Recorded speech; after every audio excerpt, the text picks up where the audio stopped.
দুদিন থেকে আমার খুব ইচ্ছা হচ্ছে যে গার্লিক ব্রেড বানিয়ে ঘরে খাওয়া। বেশ নানা রকমের ভিডিও দেখছি গার্লিক ব্রেডের, তো আমারও মনে হলো যে বানাই। দিয়ে ময়দাটা সেই ইস্ট দিয়ে মাখলে পরে একটু সেই ফুলে ওঠে, সেরকমই হলো, সবই ঠিকঠাকই চলছিল।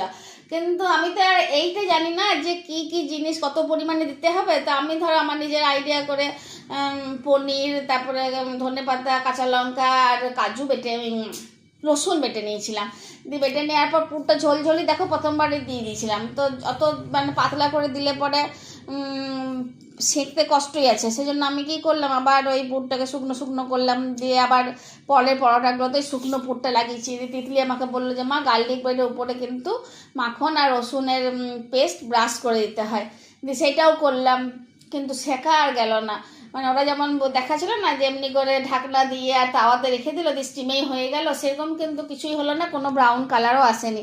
সেই পরোটার মতন আমাকে এপিট আর ওপিট সেঁকে নিতে হয়েছিল। দিয়ে লাস্টে তোমরা দেখতেই পাচ্ছ যে থালাতে পরিবেশন করে আমরা খাচ্ছি। খেতে তো ভালোই হয়েছে, ধরো মাখন পড়েছে, পনির পড়েছে, ধনেপাতা রসুনের গন্ধ তো তোমরা সবাই জানো একটা আলাদা স্বাদ দেয় রান্নাতে। সবই ঠিকঠাক ছিল, খেতেও ভালো হয়েছে, কিন্তু হয়নি যেরকমটা আমি আশা করেছিলাম, সেরকম হয়নি। ভেবেছিলাম মারাত্মক কিছু একটা তৈরি করে দেবো, যেটা দেখে মানে তোমরাও বলবে ওয়াও, আমাদের পিউদি চটজলদি রান্নাঘরে কি বানিয়েছে। সেরকম হলো না, মনটা মানে খারাপই লাগছে। কিন্তু যদি বানাও তাহলে এরকম পরোটার মতন এপিট ওপিট সেঁকে নেবে, খেতে বেশ ভালোই লাগবে। আর গার্লিক ব্রেড না হোক, গার্লিক পরোটা তো হয়েছে বলো।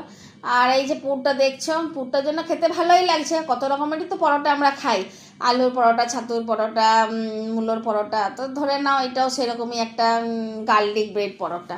আর কি বলবো বলো, পারিনি রান্না করতে, কিন্তু জিনিসটা নষ্ট হয়নি, মানে সাকসেসফুলও যেমন হয়নি, তেমনি এত যে মেহনত করলাম খেতে খারাপ হলো, ফেলে দিতে হলো, সেরকমও হয়নি। খেতে বেশ ভালোই লেগেছে। বর্ষার সন্ধ্যায় তোমরা চাইলে কিন্তু ঘরে এটা মা মেয়ে সবাই মিলে গল্প করতে করতে রান্না বান্না করে খেতেই পারো।